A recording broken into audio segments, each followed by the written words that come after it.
DSO గారు నమస్కారం. ఇప్పుడు నేను ఇప్పుడు కొత్తూరులో ఉన్నా, ఆశ కొత్తూరు రాసుకోరా.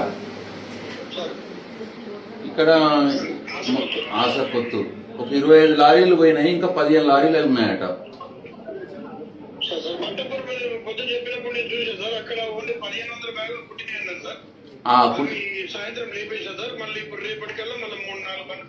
Thank you.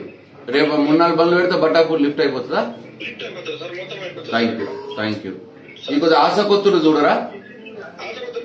ఇప్పుడు నాకు బట్టాపూర్ది కూడా వాళ్ళు ఏం చెప్పారంటే, మరి వాళ్ళు నాకు చెప్పింది వాళ్ళు 2000 సంచులు రెడీ ఉన్నాయి.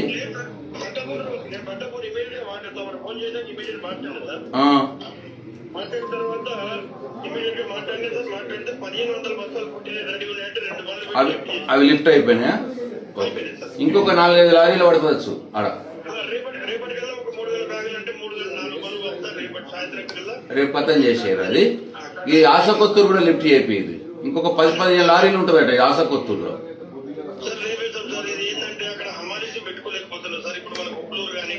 అడ్జస్ట్ చేయండి ఆ సొసైటీ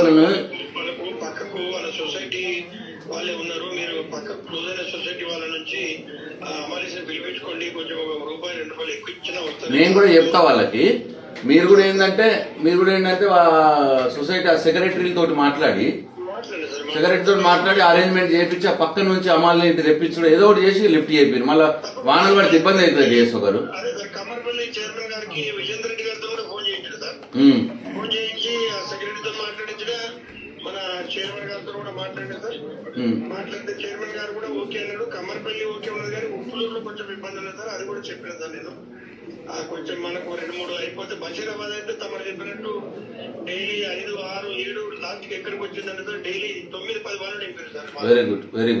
థ్యాంక్ యూ. ఐకేపీ చాలా బాగా చేశారు సార్. Thank you. దాని తర్వాత మీరు అన్నయ్యని ఏరియాలన్నీ కవర్ అయిపోయినాయి సార్. ప్రాబ్లం లేదు. Thank you. ఈ అమ్మాయి కొద్దిగా మరి ఎక్కడి నుంచో అడ్జస్ట్ చేసి ఆశకొత్తూరు లిఫ్ట్ చేయండి. నేను మా ఆశకొత్తూరు సెక్రటరీతో పక్క వాళ్ళతో మాట్లాడండి. Thank you. నమస్కారం. నమస్తే.